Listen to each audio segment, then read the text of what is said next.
Hello students. अब हम लोग टेंडर प्राइस के कुछ और प्रॉब्लम्स भी देखेंगे, जैसे एक्सरसाइज 13 प्रॉब्लम 13। तो मैंने 13 को पहले से कुछ सॉल्व करके रखे हुए हैं, आइए उसको समझते हैं। सबसे पहले क्वेश्चन में यूनिट प्रोड्यूस्ड गिवन है, यूनिट प्रोड्यूस्ड दिया हुआ है और इसमें दिया हुआ है कि 6000 मीटर्स जब बनाए जाते हैं और बेचे जाते हैं तो कॉस्ट शीट के से रिलेटेड इन्फॉर्मेशन हमारे क्वेश्चन में दिए हुए हैं। 6000 मीटर्स जब बनाए जाते हैं और बेचे जाते हैं तो उसके इन्फॉर्मेशन हमारे क्वेश्चन में दिए हुए हैं। तो आइए देखते हैं। सबसे पहले दिया हुआ है opening stock of raw material 50,000, उसमें परचेज ऑफ रॉ मटेरियल को ऐड करेंगे 75,000, closing stock of raw material 7,000 adjust करेंगे तो मटेरियल यूज्ड या मटेरियल कंज्यूम निकलेगा 1,18,000। उसमें वेजेस को प्लस करेंगे, वेजेस क्वेश्चन में दिए हुए हैं फैक्ट्री वेजेस 1,50,000। जब 1,50,000 को ऐड करेंगे तो ये प्राइम कॉस्ट या डायरेक्ट कॉस्ट निकल जाएगा और उसमें इनडायरेक्ट एक्सपेंस को ऐड करने पे टोटल कॉस्ट निकल जाएगा। इनडायरेक्ट एक्सपेंस क्वेश्चन में 25,000 दिए हुए हैं। अब क्वेश्चन में opening stock of completed completed goods दिए हुए हैं, कंप्लीटेड गुड्स दिए हुए हैं। तो वो क्वेश्चन में है ही नहीं, नील है, और माइनस क्लोजिंग स्टॉक इसमें एडजस्ट करेंगे तो ये कॉस्ट ऑफ सेल 2,43,000 आ जाएगा। सेल्स दिए हुए 270, तो 270 सेलिंग प्राइस है और कॉस्ट है 2,43,000, तो बीच का जो डिफरेंस होगा वो हो जाएगा प्रॉफिट। ये हमारे क्वेश्चन में दिए हुए हैं।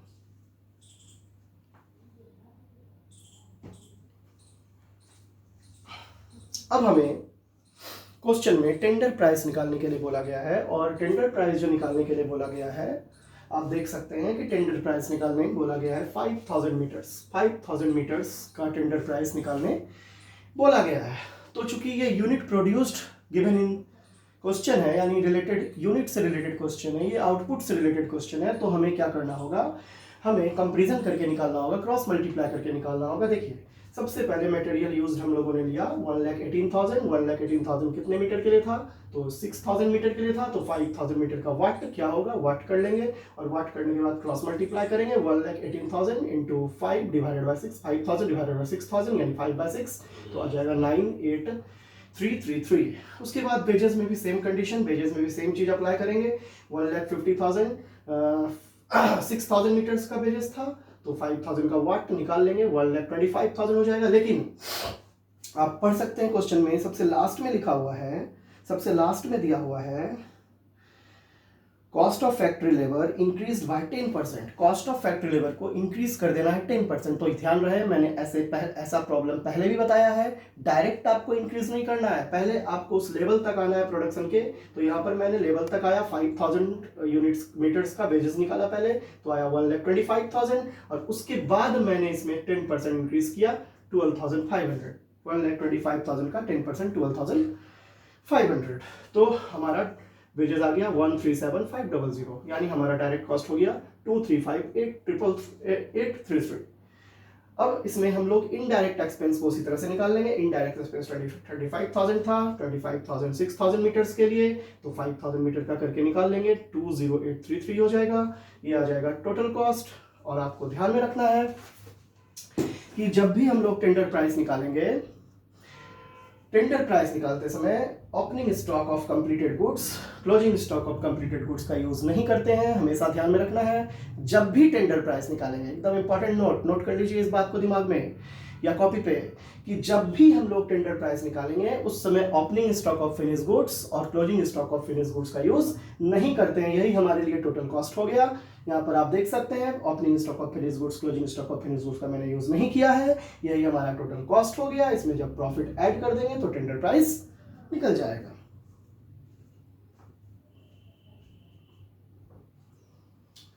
चलिए अब देखते हैं कि प्रॉफिट का क्या करना है। क्वेश्चन में हिंट के रूप में दिया हुआ है, आप पढ़ सकते हैं, क्वेश्चन में हिंट के रूप में दिया हुआ होगा, जरूर कुछ ना कुछ हमें जरूर दिया होगा। हाँ, दिया हुआ है क्वेश्चन में कि same percentage of net profit on turnover, same profit was realised.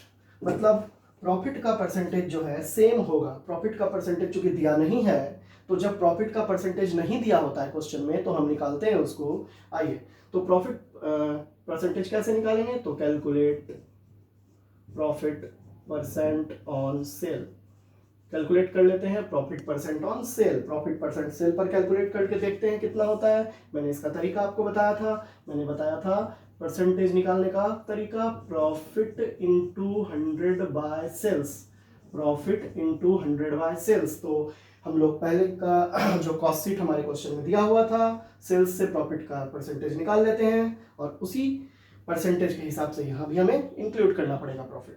तो ये हो जाएगा प्रॉफिट 27,000 इंटू 100 बाय 2,70,000, जो कि कितना हो गया? जो कि हो गया 10%। यानी प्रॉफिट है 10% ऑन सेल्स। यानी प्रॉफिट जो पहले लिया गया था, जो कॉस्ट शीट हमारे क्वेश्चन में जो इंफॉर्मेशन दिया गया था कॉस्ट शीट से रिलेटेड, प्रॉफिट जो पहले लिया गया था वो 10% ऑन सेल, सेल का 10%। यानी सीधा सा बात है, सेल का मतलब टेंडर प्राइस से होता है। यानी यहाँ पर आपको ध्यान रखना होगा, यहाँ पर आपको ध्यान रखना पड़ेगा कि टेंडर प्राइस क्वेश्चन में नहीं दिया हुआ है, और टेंडर प्राइस पर प्रॉफिट 10% लेना है। सेल पर लेना यानी टेंडर प्राइस पर लेना। टेंडर प्राइस क्वेश्चन में नहीं दिया हुआ है, तो हमें क्या करना होगा? हमें करना होगा let tender price equal to 100, profit percent 10%, तो 10 को माइनस कर देंगे, कॉस्ट हो गया 90, कॉस्ट 90 आ गया। अब कॉस्ट 90 है तो प्रॉफिट का रेशियो 10 है, और कॉस्ट हमें यहाँ देखिए पता है 3525666, इस तरह से हम लोग निकाल सकते हैं। तो प्रॉफिट कितना हो जाएगा? तो प्रॉफिट इक्वल टू हो जाएगा 25666 इंटू 10/90। आइए करके देख लेते हैं प्रॉफिट कितना होता है। 25666 into 10 divided by 90 equal to 28518, 28518। ये प्रॉफिट निकल गया। अब इसको कॉस्ट में ऐड कर दीजिए, 25666 आ जाएगा 285184। ये हमारा टेंडर प्राइस आ गया, देखिए। तो इस तरह से हम लोग इस क्वेश्चन को सॉल्व कर सकते हैं। ये तरीका मैंने पहले भी आप लोगों को बताया है। आइए अब हम लोग दूसरा क्वेश्चन देखेंगे।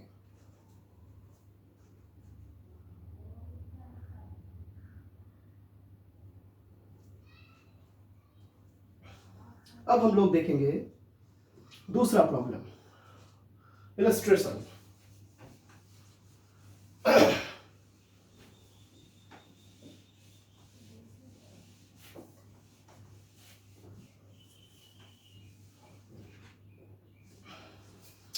अब हम लोग देखेंगे इलस्ट्रेशन का प्रॉब्लम 11। इलस्ट्रेशन 11 का प्रॉब्लम हम लोग देखेंगे। आइए देखते हैं। इलस्ट्रेशन 11 निकालिए, इसको भी हम लोग देख लेते हैं, इंपॉर्टेंट क्वेश्चन है। आइए सबसे पहले इलस्ट्रेशन 11 में ईयर दिए हुए हैं 2014, 2015, 2016, और material, labour, factory overhead, administrative overhead, sales overhead, output ये दिए हुए हैं। आपको बोल रहा है prepare an estimate for 30,000 units on the basis of data given above for the year 2017। आपको 2017 के लिए 30,000 यूनिट के लिए profit on work cost shall be reasonable. आपको 2017 के लिए 30,000 यूनिट्स के लिए टेंडर प्राइस निकालने हैं। तो हमें ये पता होना चाहिए कि हमारा जो वेरिएबल कॉस्ट है, हमारा कॉस्ट जो वेरी करता है वो करता है यूनिट के हिसाब से, आउटपुट के हिसाब से। तो हम लोग सबसे मिनिमम आउटपुट से स्टार्ट करते हैं। हमारा सबसे मिनिमम आउटपुट होगा आउटपुट हमारा सबसे मिनिमम आउटपुट से हम लोग स्टार्ट करते हैं, एक टेबल हम लोग बनाते हैं और सबसे मिनिमम आउटपुट से स्टार्ट करते हैं। जैसे जैसे आउटपुट बढ़ेगा वैसे वैसे कॉस्ट बढ़ेंगे, सीधा सा बात है, जैसे जैसे आउटपुट बढ़ेगा कॉस्ट बढ़ेंगे। आइए देखते हैं। सबसे पहले क्वेश्चन में सबसे मिनिमम आउटपुट आप देख सकते हैं 2015 ईयर में दिया हुआ है 10,000 यूनिट्स, 10,000 यूनिट्स दिया हुआ है।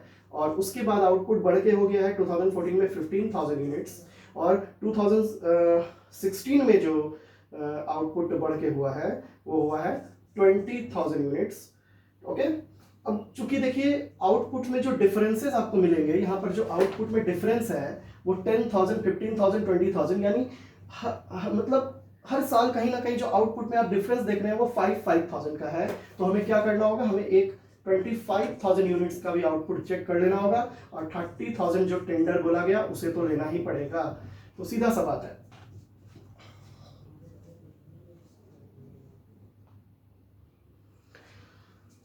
तो सीधा सा बात है कि क्वेश्चन में 10,000 यूनिट्स जो सबसे कम आउटपुट था, जो कि 2015 में था, और उसके बाद आप देख सकते हैं 5,000 इंक्रीज किया आउटपुट, फिर 5,000 इंक्रीज किया, और डायरेक्ट हम 30,000 का नहीं निकाल सकते हैं टेंडर, क्योंकि बीच में आप देख सकते हैं ये 5,000 का इंक्रीज कर 5,000 से आउटपुट इंक्रीज कर रहा है। तो हमें करना क्या होगा, हमें 25,000 पे आना होगा, 25,000 से फिर 30,000 पहुंचना पड़ेगा। तो सीधा सा बात है। तो इसी रेशियो में हमें ओवरहेड्स पर भी ध्यान देना पड़ेगा। अब आइए देखते हैं, सबसे पहले है मटेरियल की बात करते हैं। ध्यान से आप लोग देखेंगे 10,000 यूनिट जब आउटपुट हुआ था तो मटेरियल हमारा यहाँ था 50,000 रुपीज, और जब आउटपुट बढ़ के 15,000 हुआ तो आप देखिए मटेरियल बढ़ के कितना हो गया 75,000, और आउटपुट जैसे ही 20,000 हुआ मटेरियल हो गया 1 लाख। तो आप देख सकते हैं कि हर 5,000 जैसे ही आउटपुट 5,000 इंक्रीज कर रहा है, जैसे ही आउटपुट 5,000 इंक्रीज कर रहा है हमारा मटेरियल 25,000 इंक्रीज कर रहा है, जैसे ही आउटपुट 5,000 इंक्रीज कर रहा है हमारा मटेरियल 25,000 इंक्रीज कर रहा है। तो जैसे ही फिर 5,000 आउटपुट इंक्रीज करेगा तो मटेरियल हो जाएगा 1,25,000, और जैसे ही फिर 5,000 होगा तो मटेरियल हो जाएगा 1,50,000। यानी टेंडर प्राइस जो निकालेंगे तो मटेरियल कितना यूज करेंगे 30,000 यूनिट के लिए 1,50,000। इसी तरह से लेबर चेक करते हैं। लेबर चेक करते हैं।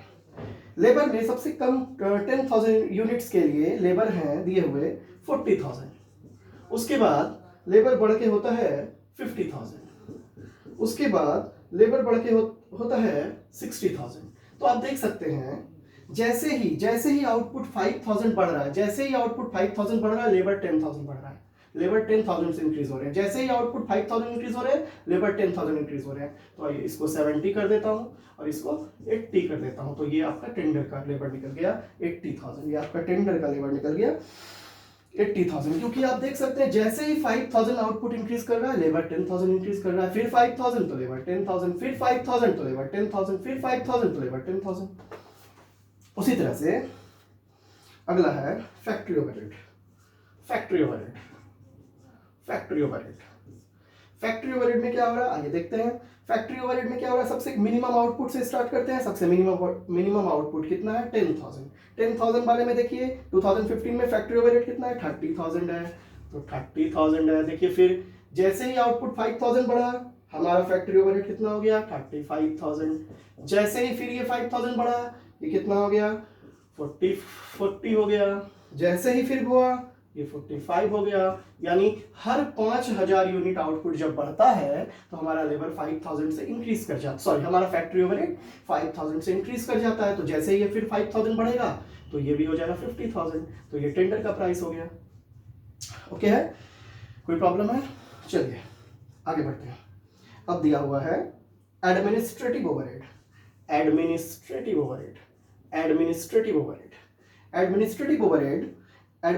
ओवरहेड दिए हुए हैं कितने, तो एडमिनिस्ट्रेटिव ओवरहेड 30 एडमिनिस्ट्रेटिव 30 है, तो 30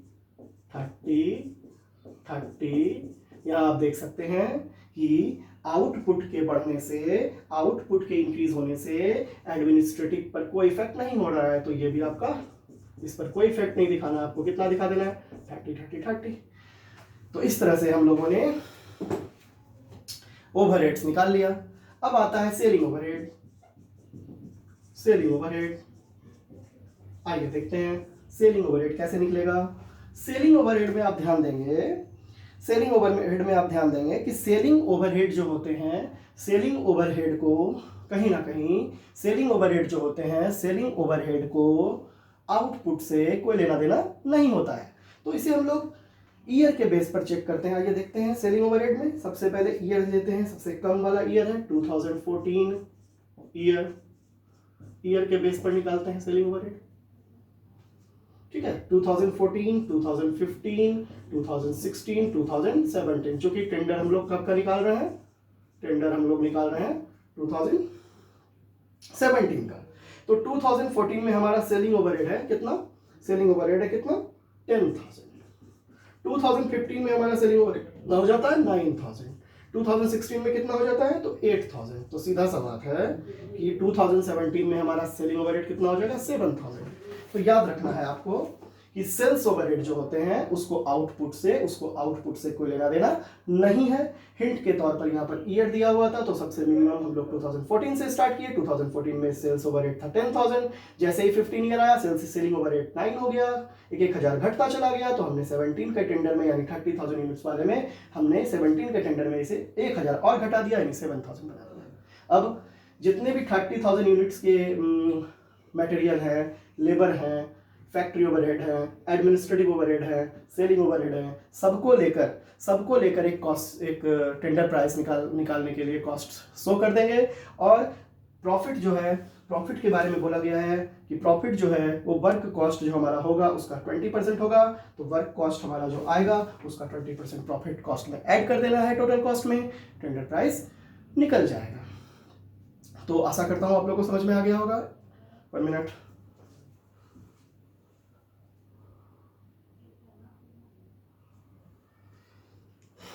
चलिए अब हम लोग इस तरह का मिलता जुलता एक क्वेश्चन आपको एक्सरसाइज में भी मिलेगा, उसको भी आप लोग बना लेंगे, जरूर बना लेंगे। एक्सरसाइज में ऐसा क्वेश्चन आपको मिलेगा, एक्सरसाइज का क्वेश्चन नंबर 19, एक्सरसाइज 19 इससे मिलता जुलता है, ये बना लीजिएगा। अब हम लोग देखेंगे इस चैप्टर का लास्ट क्वेश्चन जो कि बहुत इंपॉर्टेंट क्वेश्चन है, इलस्ट्रेशन 12। आइए देखते हैं, आप लोग इसको पॉज करके नोट कर लेंगे।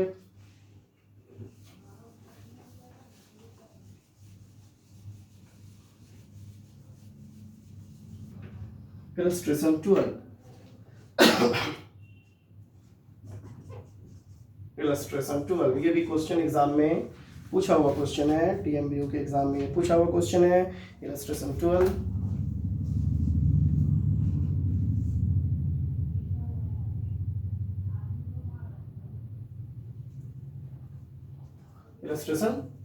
12 हम लोग देखते हैं। आइए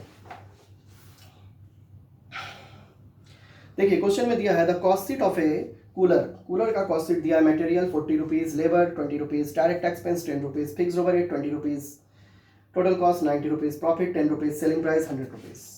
और बोलता है कि number of cooler produced and sold 30,000 cooler produced हुआ, प्रोडक्शन 38,000 कूलर का है। प्रोडक्शन कैपेसिटी यानी फैक्ट्री का जो प्रोडक्शन कैपेसिटी है, उत्पादन करने की क्षमता है, फैक्ट्री कारखाना जो है वो कूलर 38,000 कूलर बना सकता है, 30,000 कूलर बना लिया है। अब देखिए क्या करना है आगे, बोल रहा है क्वेश्चन में coolers manufacture receive an order, जो मैन्युफैक्चरर है वो एक ऑर्डर रिसीव करता है 5,000 कूलर के लिए और उसको 80 रुपीज़ पर कूलर के हिसाब से ऑर्डर आता है फॉरेन कंट्री से। क्या उसे इस ऑर्डर को एक्सेप्ट कर लेना चाहिए? आइए देखते हैं करना चाहिए कि नहीं करना चाहिए। तो सबसे पहले हम लोग क्या करेंगे, सबसे पहले हम लोग करेंगे 30,000 कूलर्स का जो कॉस्ट शीट है उसे तैयार करेंगे। और एडिशनल ऑर्डर कितने का आया है, एडिशनल कितने का आया है 5,000 कूलर्स का ऑर्डर आया है ना, 5,000 कूलर्स का ऑर्डर आया है। तो इस दोनों को ऐड करते हैं तो कितना बन जाता है, टोटल बन जाता है 35,000 कूलर्स। और हमारे पास कैपेसिटी कितने थे 38,000। तो आपसे पूछेगा कि 5000 कूलर का जो ऑर्डर आया 80 रुपीज़ करके, जो इसको बेचना है हमें, क्या इस ऑर्डर को एक्सेप्ट करना चाहिए? तो आइए सबसे पहले हम लोग देखते हैं कि कूलर का जो इंफॉर्मेशन कॉस्ट शीट से रिलेटेड दिया हुआ क्वेश्चन में। आइए, तो सबसे पहले क्वेश्चन में दिया हुआ है, सबसे पहले क्वेश्चन में दिया है material.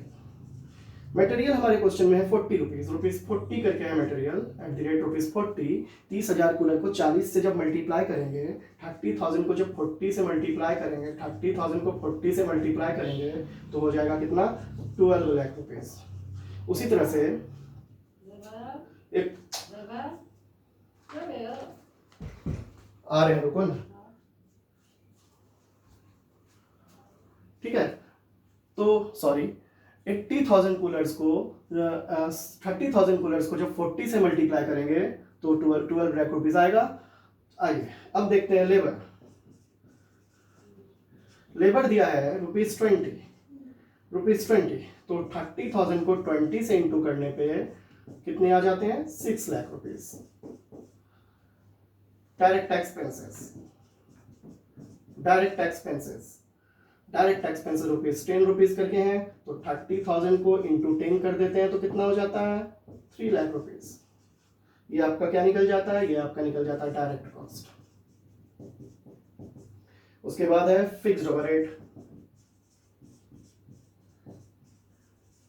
Fixed overhead 20 into, fixed overhead 20 rupees है, तो 20 इंटू 30,000 करेंगे तो ये कितना हो जाते हैं? 6 लाख। और इधर डायरेक्ट कॉस्ट हो गया 21 लाख। चलिए अब क्या करना है? ये निकल गया 27 लाख, ये हो गया टोटल कॉस्ट। प्रॉफिट जब इसमें ऐड करेंगे तो सेल्स निकल जाएगा, एसपी सेलिंग प्राइस। प्रॉफिट का अमाउंट भी 10 रुपया दिया हुआ है, तो प्रॉफिट हो गया 30,000 इंटू 10 यानी कितना? 3 लाख। यानी सेलिंग प्राइस कितने हो गए? 30 लाख। अब हमें क्या करना है? यहां पर हम लोग सेल किए, प्रॉफिट लिए 10 रुपीज और इसका सेलिंग प्राइस 30 लाख रुपीज हो गया। अब हमें क्या करना है? 5,000 कूलर का एक तरह से बोलिए टेंडर निकाल लेना है। 5,000 कूलर का टेंडर निकाल लेना है। आइए देखते हैं। तो अब जितने भी है मटेरियल, लेबर, डायरेक्ट एक्सपेंस, सबको कितने से? 5,000 से इंटू कर देते हैं। 5,000 इंटू 40, ओके, 5,000 इंटू 40 कितने हो जाएंगे? 2 लाख हो जाएंगे, ओके। 1 लाख हो जाएंगे। 5,000 इंटू 10, 550,000 हो जाएंगे। इस तरह से डायरेक्ट कॉस्ट हो गया 3,50,000। फिक्स्ड ओवरहेड पर कोई इफेक्ट नहीं पड़ेगा, तो ये टोटल कॉस्ट हो गया 3,50,000। क्वेश्चन में बोला गया था कि 80 रुपया के रेट से बेचना है कूलर, तो 5,000 इंटू 80 जब मैं करूंगा तो कितना हो जाएगा सेलिंग प्राइस? तो सेलिंग प्राइस आ जाएगा 4 लाख रुपीज। यानी 50,000 का प्रॉफिट हुआ। यानी अगर कंपनी 5,000 का ऑर्डर एक्सेप्ट करती है तो उसे 50,000 रुपीज प्रॉफिट होगा।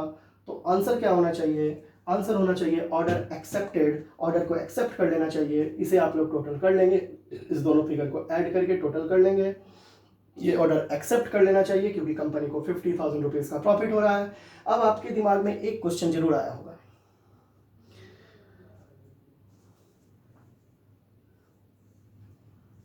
आपके दिमाग में जरूर आया होगा कि ये जो 50,000 रुपीज, ये जो फिक्स्ड ओवरहेड है, वो यहाँ क्यों नहीं लिया गया? तो सीधा सा बात है, इसको ऐसे समझते हैं हम लोग।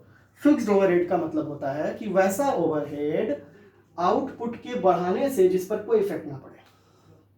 मान लो फैक्ट्री का रेंट देना है, मान लो, और हमारे फैक्ट्री का कैपेसिटी है 38,000 कूलर, यानी 38,000 कूलर तक हमारा फैक्ट्री बना सकता है और हमें फैक्ट्री का रेंट देना है 6 लाख रुपीज सपोज। तो हम 38,000 कूलर बनाएं या हम 10,000 कूलर बनाएं या हम 0 कूलर बनाएं, एक भी कूलर नहीं बनाएं, हमें 6 लाख रुपीज तो देना ही देना है। हमें 6 लाख रुपीज फैक्ट्री का रेंट तो देना ही देना है। तो अगर हम 6 लाख रुपीज फैक्ट्री का रेंट फिक्स्ड ओवरहेड कर रहे हैं, तो हम एक्स्ट्रा कूलर अगर बनाते भी हैं तो क्या फिर से हमें रेंट देना पड़ेगा फैक्ट्री का? नहीं देना पड़ेगा। यानी यूनिट के बढ़ने से फिक्स्ड ओवरहेड पर कोई इफेक्ट नहीं पड़ेगा यहाँ पर। यानी ये जो 6 लाख हम एक बार पे कर चुके, अब दोबारा हमें नहीं करना पड़ेगा। हम चाहे तो कितना भी कूलर 38,000 तक मेरा जो कैपेसिटी है हम उतना कूलर बना सकते हैं। ओके, तो ये क्वेश्चन इंपॉर्टेंट है, इसका प्रैक्टिस जरूर कर लीजिएगा। आशा करता हूँ, उम्मीद करता हूँ कि ये क्वेश्चन आप लोगों को समझ में आया होगा। बीच में एक दो बार डिस्टर्बेंस हुई, उसके लिए मैं क्षमा चाहता हूँ, सॉरी। तो इसको जरूर प्रैक्टिस कर लें। मेरे ख्याल से आपके टेंडर प्राइस का हर क्वेश्चन अब बन जाएगा। कहीं कोई परेशानी होगी तो फिर मुझे मैसेज करेंगे, मैसेज पे बताएं कि क्या प्रॉब्लम्स हो रही हैं, तब मैं एक वीडियो और लेकर आऊँगा, नहीं तो मैं नेक्स्ट वीडियो में अगला चैप्टर स्टार्ट करूँगा। Thank you.